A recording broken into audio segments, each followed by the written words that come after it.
Brian Grimes, your real estate mentor, back with another action-packed session. Tonight, we're going to talk about, by far, the number one mistake that makes most real estate investors fail. So you do not want to be out there making this boneheaded mistake. If you're new to the channel, like, comment, subscribe, leave a comment that says I subscribed, share the content with someone who you want to get value. We're going to go through this pretty quickly, but it's not what you think. Most people think, oh, it's not enough cash, not enough credit, not enough time, I'm too busy. Those are all good excuses for not getting started. But the number one mistake, this will hold you back. This will, I've seen people, build portfolios and collapse because of this. So you're definitely going to want to not do this or not do too much of it.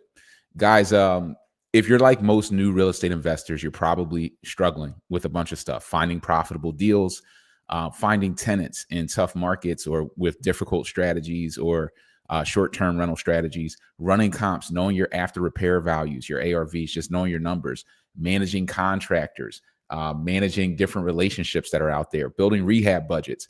A lot of you guys come to me with these questions like, how do I know what the rehab costs? Or connecting with the right lenders, getting the money to do more deals. That's I would say one of the biggest parts of the game is just being able to get with private money lenders and construction lenders and get those 100% relationships where you can get the lion's share of the money. If you're struggling with all of that and you want to get the easy button, you just want to get straight to it, make sure you join me tomorrow night. You can click the link.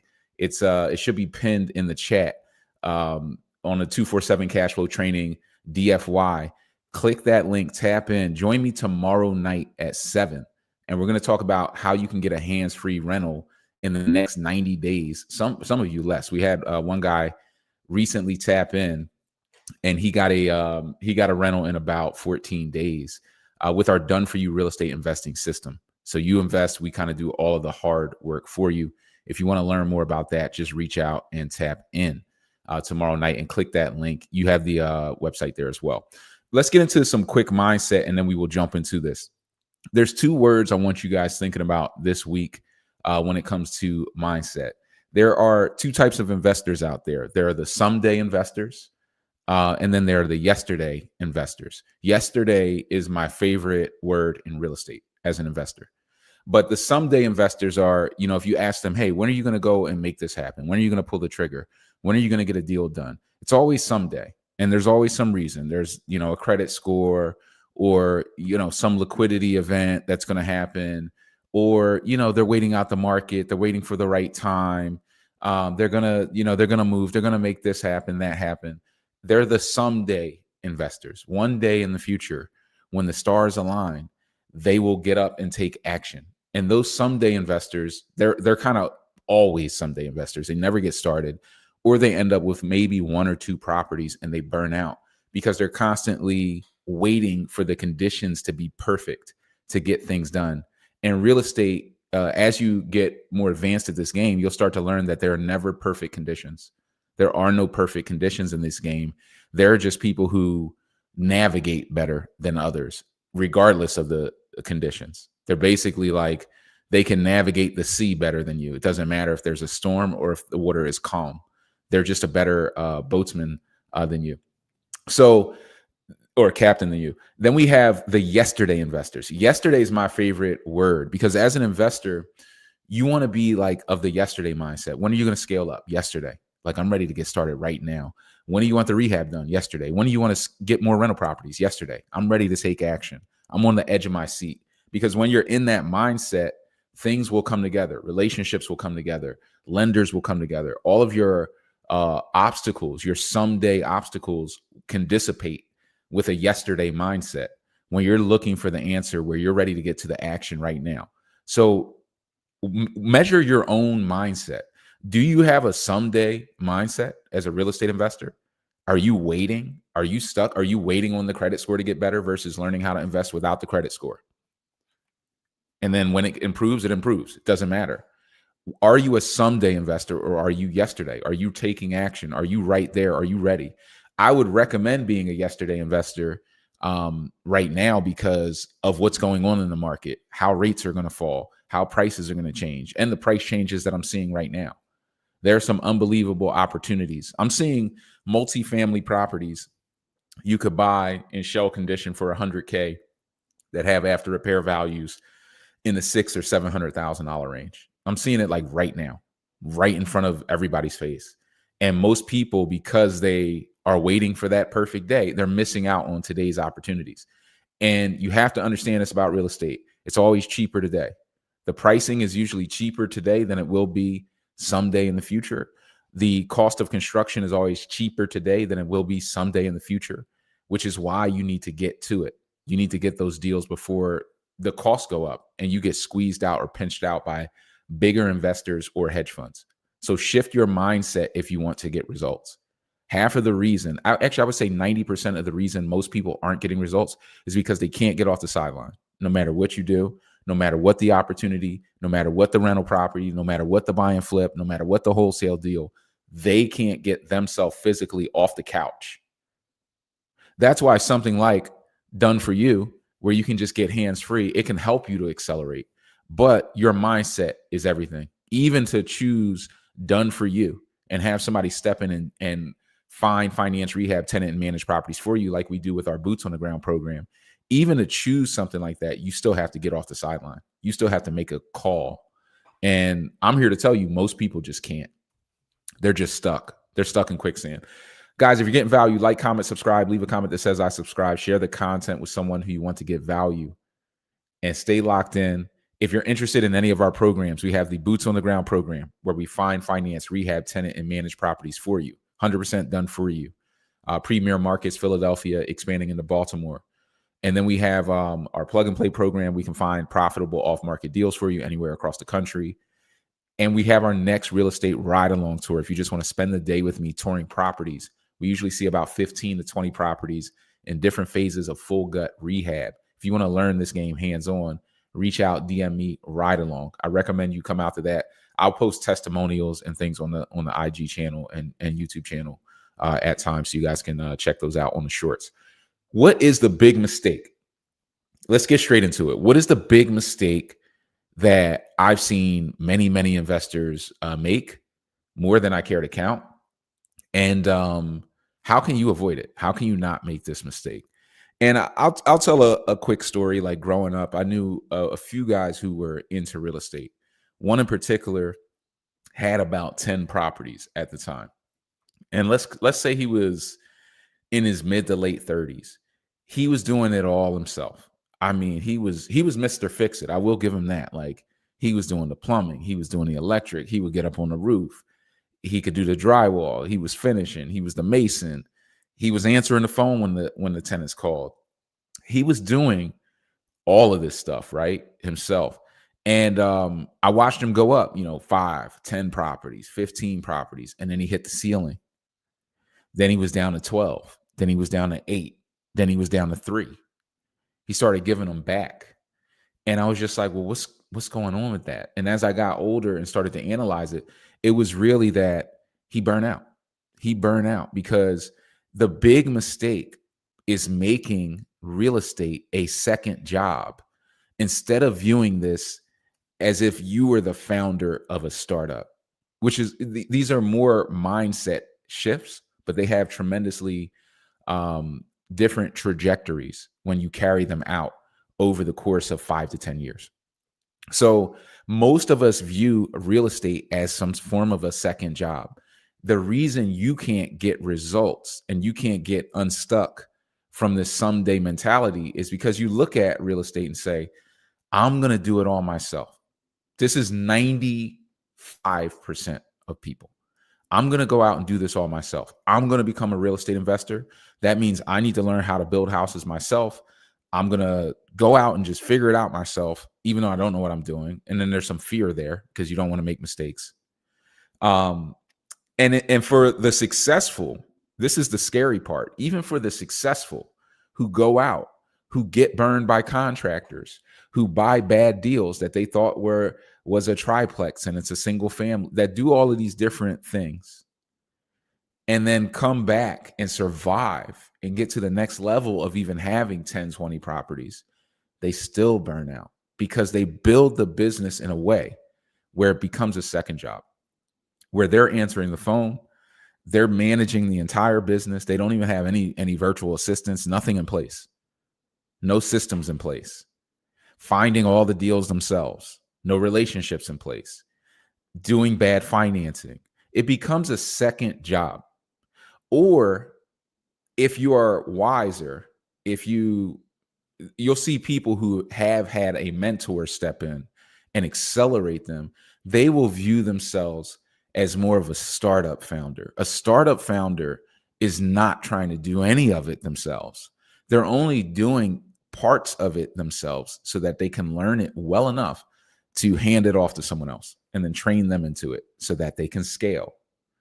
And when you treat real estate like a startup, you will naturally put the pieces of the puzzle in place so that you can scale with less effort on your part, where it does not become a second job, where you do not burn out because you have enough systems in place and people to continue running, even if you're tired, even if you need a break. You're playing 10 versus 1 versus the person who's essentially in doing it all themselves made this a second job. As the founder mentality person, you can do 10 times the deals that they can do. You can scale 10 times faster than they can. And you can do it with 10 times less energy, effort, time away from family, time away from travel. You can do it from anywhere in the country, anywhere in the world. And that's the most powerful part of it. That's why you don't need to build yourself into every system.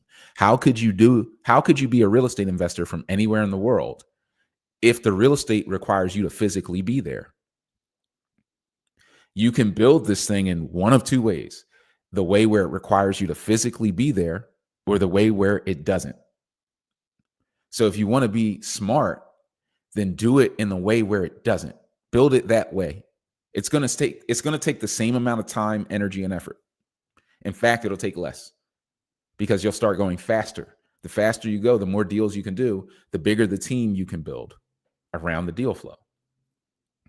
If you just build a portfolio of 20 properties that could cash flow $500 a month, it's $10,000 a month, you could get a couple of assistants. Even if they cost you $3,000 a month, they could manage the entire operation. Some of us are too greedy. We wouldn't cut out $3,000 a month to scale. We say, no, that's my 10. Scarcity mindset slowed you down. Penny wise, pound foolish slowed you down. Scale is where the value is. Trying to save $3,000 a month costs yourself $30,000 a month in scalability. Penny wise, pound foolish. So don't make these mistakes. They all center around the do-it-yourself mindset. It's a failing mindset because even if you win in doing it yourself, you're only digging yourself deeper down a path that will eventually turn on you. Because you've created a second job. You've created it. And that should be your worst nightmare for many of you because you work hard enough. Here's how to avoid it further. Here's some mindset hacks. Think like an investor, not a worker. An investor is thinking about how to get more profitability within deals. How can I find more deals and profitable deals and get to bigger profits? Because with bigger profits, I can bring more people together to monetize more deals. Versus a worker who's just thinking about getting their work done in this deal. They're tremendously different levels of thought, I would say. Thinking about just how I can get this deal done, it's a smaller thought. It's a smaller goal. Even though some of you, I'm sure, may enjoy, hey, I enjoy working with my hands. I like doing, DIY projects in the house. Great. Doesn't matter. Are you an investor or are you a worker? You're never going to build better than the builders. 99% of us. 99% of us. And as soon as you accept that, you'll stop even thinking along that line as a worker, as someone who will physically do something in the house. You're a brain.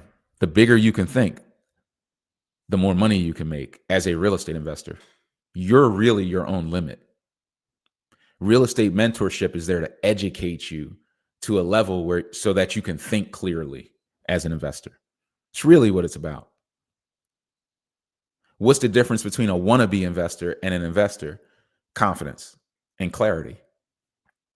This is my strategy. This is what I'm doing. I'm very confident in it. I have experience in it. Versus I have many questions about it and I'm a little skeptical and I'm afraid of losing money. It's all this emotional thing. All that emotion doesn't matter. Doesn't matter that you're afraid. Doesn't matter that you're skeptical. Doesn't matter. That's not technical deal analysis skill set.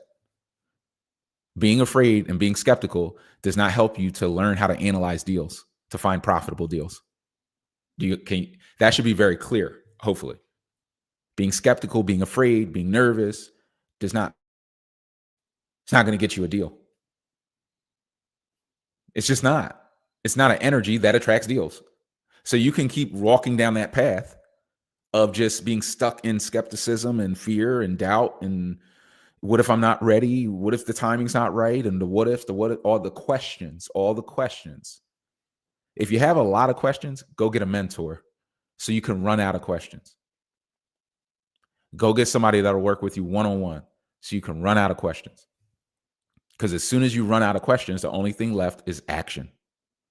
Lights, camera, action. Get to action. Get to deals. Because deals require activity. They require action taking. There's no person who got a property who took no action. Even going done for you. Hey, I'm going to go done for you. I'm going to get tapped into a pre-existing operation so I can piggyback off of their activity. That's still an action. It's taking an action to go done for you. So hopefully that helps. Don't think like a worker. Think like an investor. Think big. Understand that dreaming big is your limitation. You are wherever you are now because that was essentially your biggest dream. So dream bigger. Don't judge your current dream. Dream bigger. The scariest thing is accomplishing a small dream. Accomplishing a small dream that you thought was big because of your perspective at the time. Then you accomplish it. You say, damn, if I could accomplish that, I should have thought bigger because I spent time accomplishing that. I can't get that time back. Should have applied that time to something bigger. Dream bigger. You're not going to dream bigger as a worker. Build a power team, GCs, property managers, lenders. I just got a call today from a guy that I built 90 houses with. Let's just call it 90 houses with this guy. And he's telling me, hey, I got the crew together. We got about 8 guys strong. We just wrapped up deal flow. We're looking for deals. They're builders. We're looking for deals. Built about 90 houses with these guys. Good relationships, power teams, lenders, property managers, tenant placement people. Hey, I need 5 leasing agents. I got 10 cribs. I need 5 agents. Can you make that phone call? You want to, and it's not the need to make that phone call when you're just getting started. But the only way you're able to make those phone calls is by constantly focusing on teams. Some people are so selfish in their mindset, in their scarcity lack mindset, that they are convinced everyone's out to get them, and they just don't play well with others. They kind of never did. They're like the kids that couldn't play well with others. They couldn't share their toy at recess. And they don't build teams. They think it's a solo sport. Real estate's a team sport. Ownership of real estate is a solo sport. But real estate, the actual development game, you need many relationships. You need to be a builder, a team builder. You're only as strong as the team. You don't need to be the contractor. You need to know the people, the guys that can build. To put it in perspective, this 8-man crew, the way these guys work, they could do about 5 houses at once. They could really bounce like 5 houses at once in a quarter, every quarter. They could do 20 deals a year, just this crew, at a very profitable price point. You got to have those relationships. You'll build them by focusing on sharing the wealth. As you view yourself as more of a deal maker, somebody who brings value and brings it to the team will eat off of the deal. There will be something for you to eat on the deal as well. That's the mindset you want to be in. That's how everybody will kind of scale with you. And you can push your lenders a bit as well. Use proven systems. Use proven systems. Don't be a caveman. Don't be, don't be trying to reinvent the wheel. That's another problem. The arrogance is another problem. It's like, don't be arrogant. Don't be trying to reinvent the wheel. Stop trying to be so clever with real estate all the time. Just run the damn play.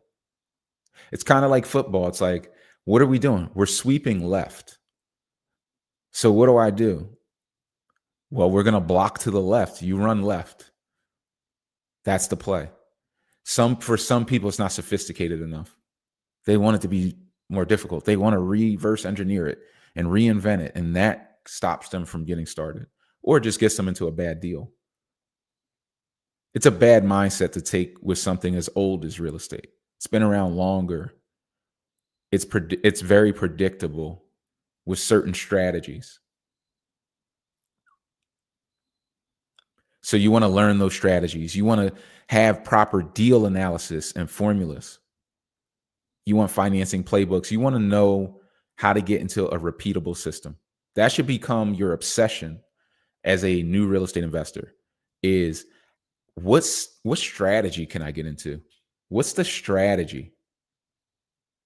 Because a strategy, something proven, something that's been around. Like, why do they call it the BRRRR strategy?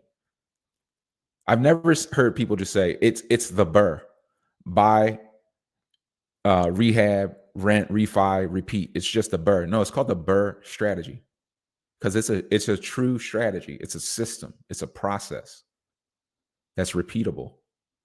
I've read about the strategy in 2014. I was executing the strategy in 2015. And it was the same process, same system. So you just need to learn a good strategy and system, something that's repeatable, that works, and execute on it. Do not be trying to reinvent the wheel.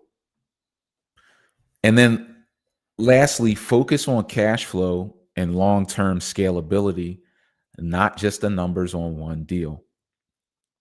Some of us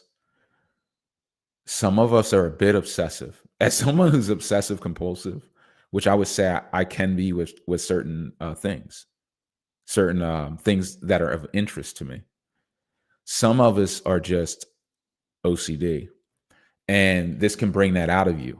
Focusing on the numbers of one deal, getting in the weeds on deals, versus focusing that attention on cash flow and long-term scalability. Doing a deal is not necessarily about perfection. It's about directional accuracy. Executing on a deal, refinancing out of it, putting a tenant in it, however much capital is in that deal, tracking it over the course of a year or two, tracking your appreciation, getting your tax losses set up independently of the performance of the deal, making sure you get your $20,000 tax loss. Focusing on the scalability of your strategy is much more important than the performance of any one deal. Deals will do one of three things. This is like my Grimesian laws of real estate logic and I guess general cash flow theory. Deals will do one of three things. They will perform as projected on average, they will underperform, or they will overperform. Those are really the three outcomes. It's either going to perform as you thought, or it's going to underperform what you thought it would do, or it's going to overperform. Then you're surprised and you're very happy. But two out of those three scenarios are actually positive. If I'm projecting a profitable deal and it performs as it's supposed to, then I'm profitable. If it outperforms, then I'm super profitable. If it underperforms, then I wasn't as profitable as I wanted to be. But still probably not unprofitable. Not in the grand scheme of things, not with appreciation, equity growth, tax losses, and cash flow, and debt pay down. I'm not going to be in the hole. So with that type of strategy, you have 2 out of 3 odds of doing extremely well or extremely well. 1/3 odd of underperforms. The overperformers and the average performers tend to crush any underperformance. Like I said, underperformance could still be profitable, just not as much cash flow as anticipated.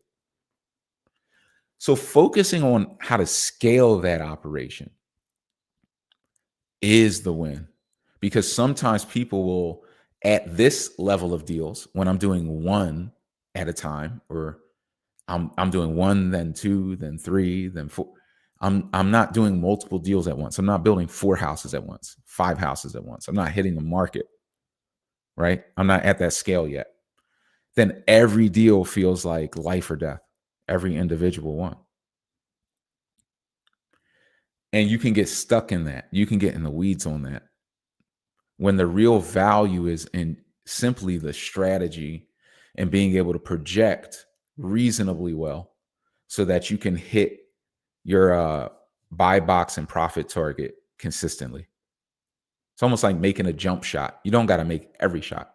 You just need a positive percentage. You need a positive percentage.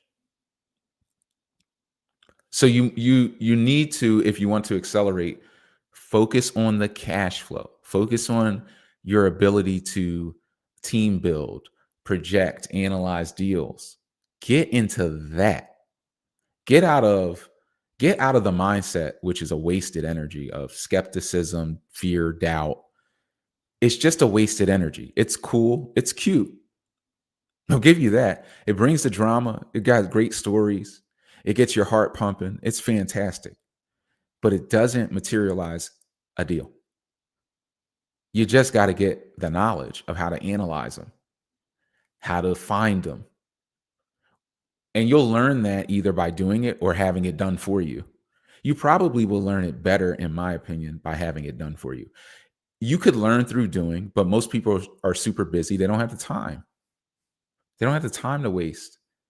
So having it done for you, it just unfolds. I'm seeing people come in with zero experience. I don't really speak to this enough, but I'm seeing people come in with no experience and pop up with 3 properties in 4 months and change mentally into people who are locked in, seeing value. It's crazy, the transformation. Like, how could someone who couldn't see value before, in 3 months, they can see value well enough to identify and execute, and can understand the rehab budget? Yeah, that makes sense. Okay. And are getting educated on the job, on job training. So don't get stuck in the weeds. Um, learn, focus on learning, get yourself unstuck and execute, because there is a window of opportunity. I do warn you, there are hedge funds that want to eat your lunch, that want to buy all of it, and they'll price you out. So if you wait and you sit back thinking you have infinite time, you're going to find out you didn't. It's not even going to be a you don't. It's going to be like, damn, I didn't have time. You're not even going to be able to catch up. The time is now. This is your final warning.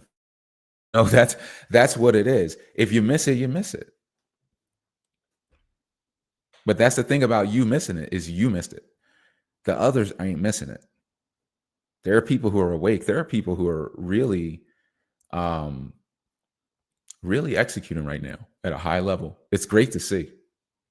It's fantastic to see, because the purpose of the one deal, the numbers on just the one deal, It's just to learn the process, meet the lenders, meet the team, understand how the players play together, understand the flow of the deal, the checkpoints. Go through it. Go through that process, and you'll learn that process infinitely well. So, guys, hope that helped. I will answer any questions that are out there. I see one question, but I'll answer any questions you guys have. If you guys want to come out and rock with me, you can tap in tomorrow night and learn how to get a hands-free rental in the next 90 days or less. But in about 90 days, you can get it done for sure. With our done-for-you real estate investing system, you invest, we do the rest is the bottom line. But we find, finance, rehab, tenant, and manage. But you guys can tap in. You can click that link. That link is in the chat as well, in the comment section. Somebody said, what's the minimum investment? For me, as a real estate investor today, when I got started as a real estate investor, I saved up about $20,000. And most of that was from a commission. It wasn't even, I only saved up about $8,000. And then I hit a big commission, like the biggest commission of my life. And I was able to execute on a deal. I had about 20K. I went out. I had already been looking. This was the cool part, is I had already been out kind of looking at different multifamily properties. So by the time that money came in, it just allowed me to go out and start executing. So I started with about that. I only put out maybe 5,000 to 6,000 on my first property on a multifamily with a FHA house hack and a seller's assist. But today in this market, it's a little bit more expensive. I mean, back then I bought a multifamily. I bought like a duplex in a B-class neighborhood for 130,000 top of market. And today that price would have been 350,000, 375,000. The same property would trade at that price today. I'd say you need around 25 to 50. That would be like, if you have 50 and if you have 50, you have a desire to be in this game and you're not, you're kind of just wasting your time. Like, you probably should get in the game. Just conservatively try to do one deal to build experience, because you're ready. You certainly don't need 100. You certainly don't need 75 in this game, in this market. 25 is probably like the cutoff where I would say, I mean, you can do it. And there are people, trust me, there are people out there with like business credit and stuff like that, 0% interest. And I've seen people raise like 100, 200, 300, doing that in the business credit and then converting that into liquidity. There is the ability to do that, even though, you're taking on a lot of leverage with that play and you have to be careful. But, 25 to 50,000, you can start to get into the game. You can actually execute at a pretty high level. So that's what I would say is, stack up. And if you don't have the 25 to 50, I mean, there are still ways to get in, but you have to really, be focused on that type of stuff. You have to be a good fit for that strategy. You can't be like afraid to talk to people and want to, go out and wholesale and get deals. You got to talk to people. It comes with the territory. So that would be like your minimum investment. And then you have to have, I was talking to somebody about this, better bank account theory. Better bank account theory. What is that? So I have to understand that. Let's take $20,000.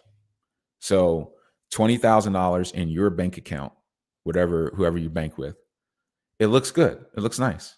You log in, you look at it, looks good, but it's getting 0.01%, 0.1, like it's not getting anything, 0.1%, whatever. That $20,000, somebody would buy a house, right? Leave 20K in the house. And then they say, I'm out of 20K now. I'm down 20K. Like in their head, they're down 20K, like they just bought a pair of shoes or something that depreciates, something that becomes worthless. They don't understand appreciation. I'm out 20K. But that 20K, you might have $75,000 of equity in that house. That 20K is sitting in that house as equity. It's not dead. It's in a different bank account, the bank account of this property. It's an asset-backed bank account. So now what's the value of the 20K not sitting in your bank account getting 0.1%, but sitting in a property? Well, it's cash flowing $500 a month. So you have that rate of return, $500 a month on 20,000. That's like a 30% cash on cash return, something like that. 30% cash on cash from the cash flow. But then it's appreciating. Property appreciated 25K in a year because it's an up market. That's only 10%. So now it's up another 25K in equity. Then you're getting $20,000 of tax losses because of bonus depreciation, which just got refreshed by the big, beautiful bill, whether you like it, love it, or hate it. So you have all that happening. And then while you're getting your $500 a month in cash flow, part of that is going towards the mortgage payment, paying down the debt. So you're getting debt pay down, appreciation, cash flow, tax loss. So that $20,000 in your bank account getting 0.1% that you log in and smile at and you love to look at, it makes you feel so good. In a house, that same 20,000 in a house is worth $20,000 of tax losses, $10,000 to $25,000 of appreciation year over year in an up market, in a reasonable market, and in an affordable market, and in a C-class market that's in transition. Cash flow and debt pay down. It's worth all of those things to you. It absolutely obliterates it, but no one can see it. They just can't see it. Because the mindset is like you're buying a house, like you're buying a pair of shoes. You're not buying a house. You're buying a better bank account. You're shifting your money into a better bank account with the BRRRR strategy. That's what you're doing. Then when rates go down and prices go up, which is projected, it's expected to happen. Expected to a degree. Anything can happen, but prices will likely rise as interest rates go down. And they're sure as heck trying to push interest rates down. So as that happens, more equity growth, more value.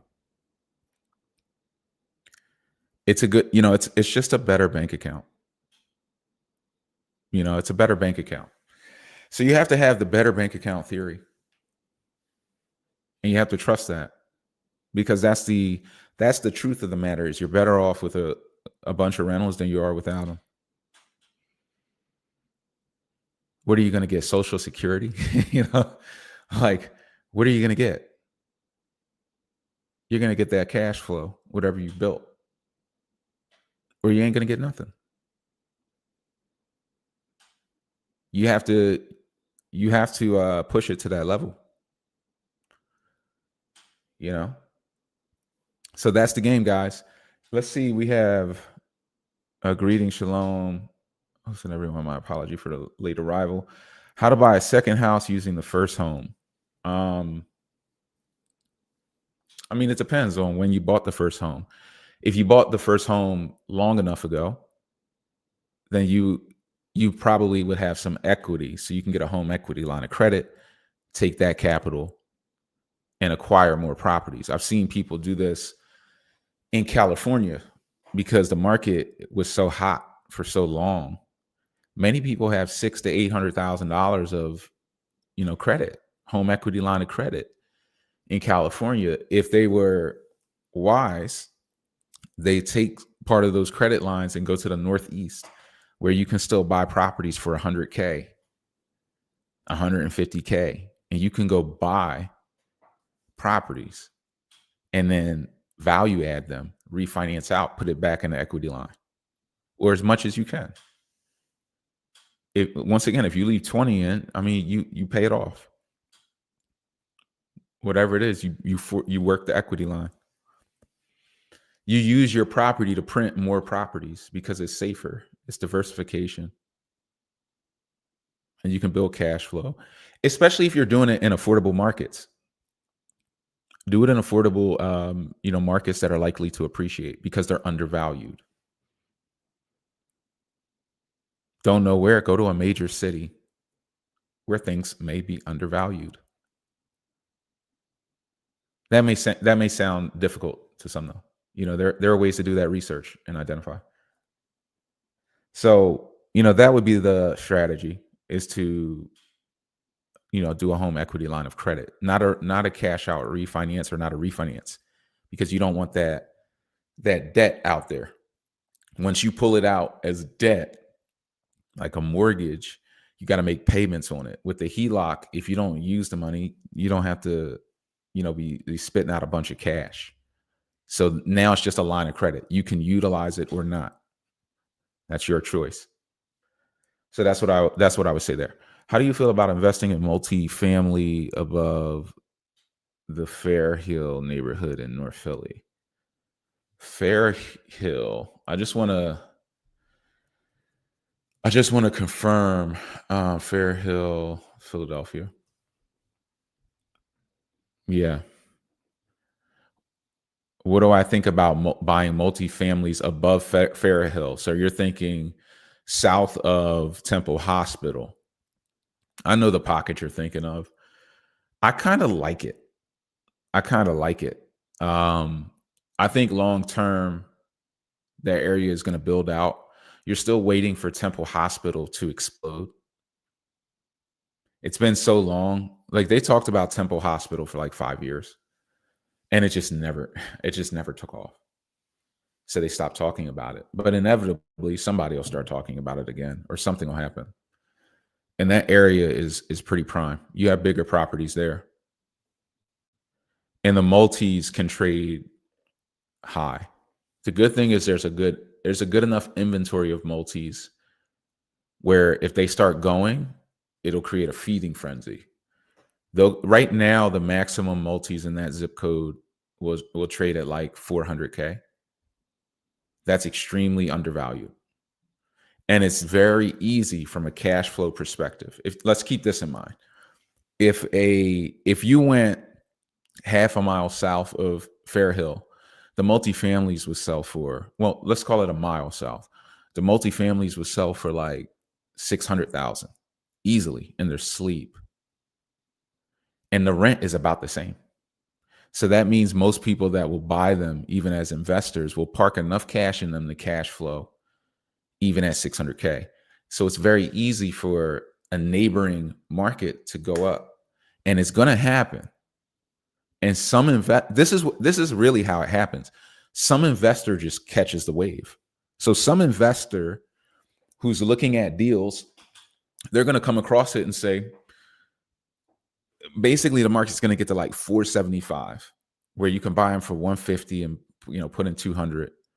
I'm at 350, and it's worth 475, and you can refinance out and do your deals. And some investor is going to get in that deal, buy it for 150, and the market's going to shoot up to 650, 680. That's what happens when you're actually playing the game. You catch the rewards, because some of these markets, even though you think of appreciation 10%, the market went up 15%. Yeah, fantastic. I'm telling you, a multi-family property could appreciate $200,000 in a year just because of some market momentum and a couple of comps.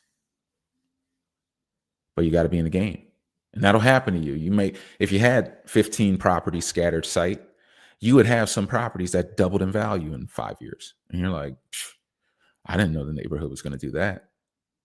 That's how it really happens, in the game. So you just have to be a player. But I do like that market. I think it's going to explode. When it does, there's going to be serious value. I have a guy trying to sell a duplex there for, I think, 275, something in that range. It's a 2-bed over 2-bed, rents pretty well, and it's maybe 5 blocks from Temple Hospital south. which I think is a good market. But I like a lot of parts of Philly. I see the future of some of these neighborhoods, and I'm like, the neighborhood's good.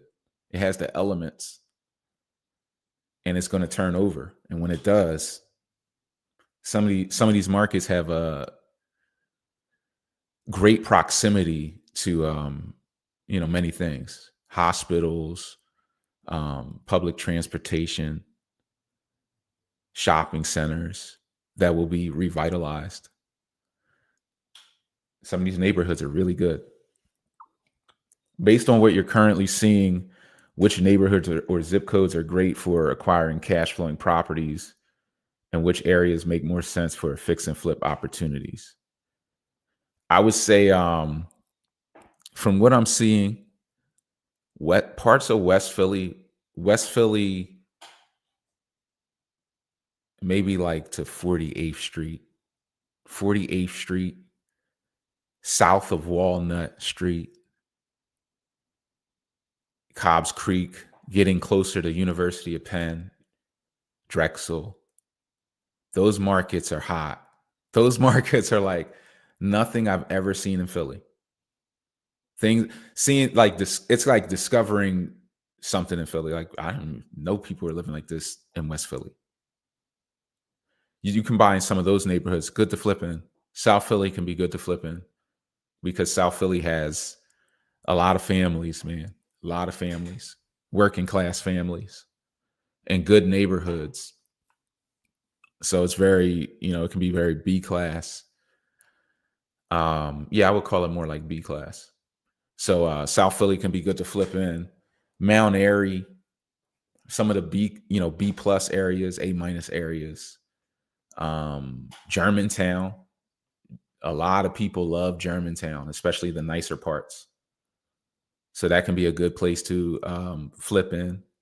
There's a bunch of areas to flip in, and there are some, suburbs of Philly you can flip in.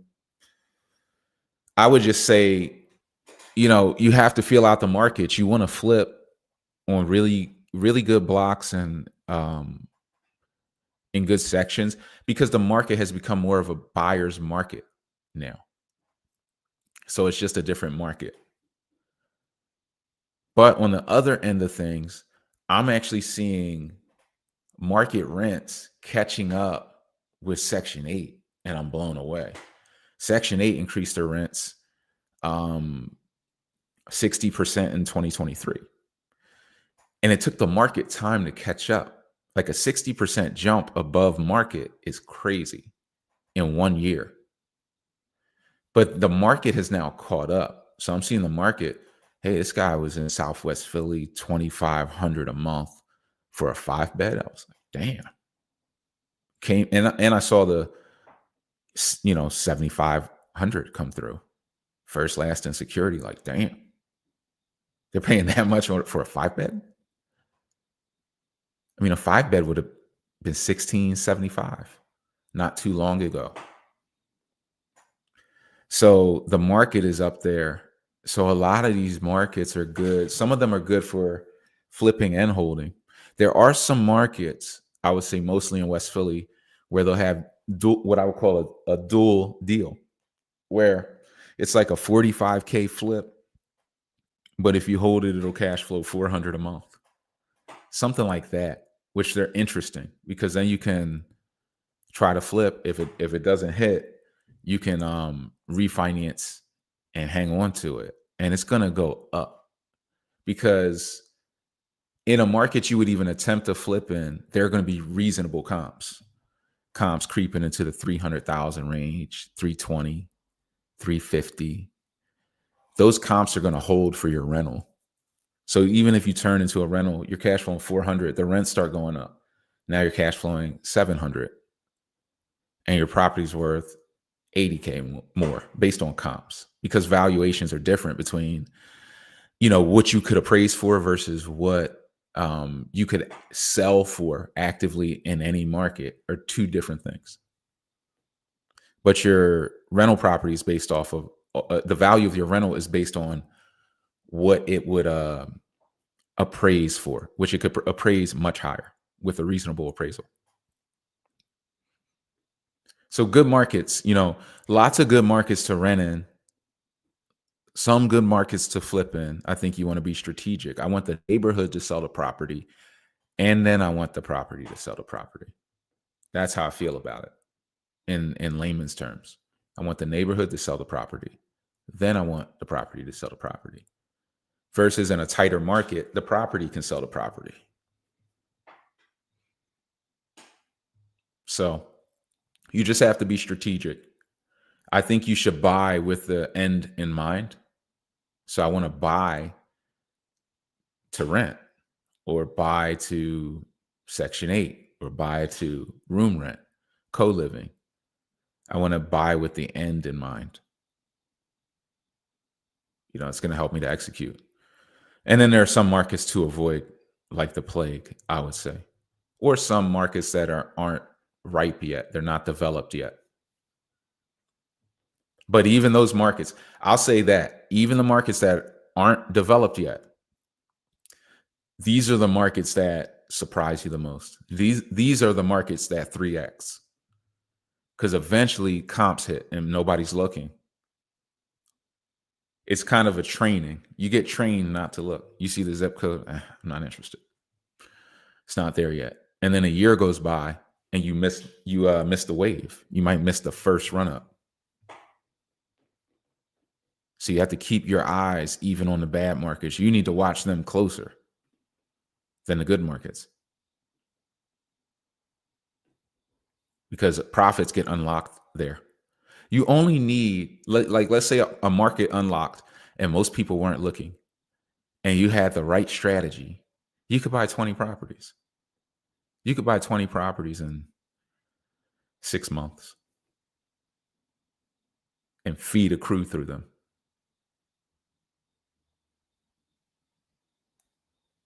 And you're not going to get much pushback because people weren't paying attention. By the time you did it, it'd be done.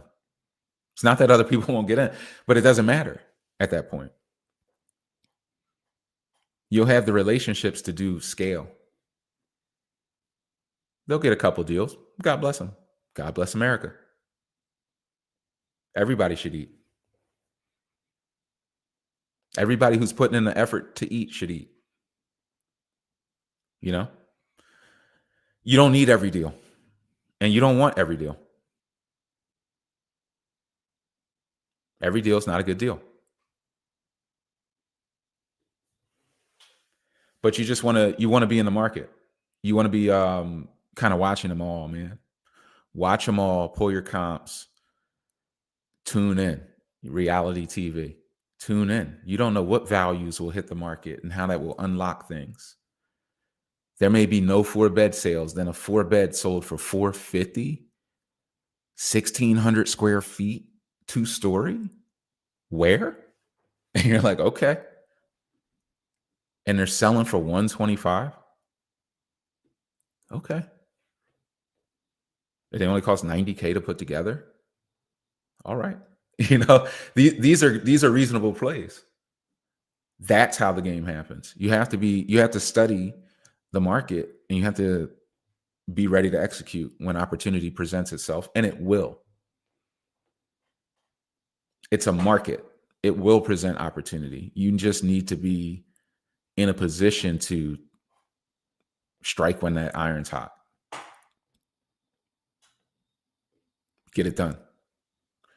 So I hope that helps, guys. If you guys want to rock with me, click that link. Reach out, DM me done for you if you're on IG, or drop a comment that says done for you. We'll reach out. But tap into the live tomorrow night at 7. That's going to be on a separate link, so you have to get that link. I'll post it under this video.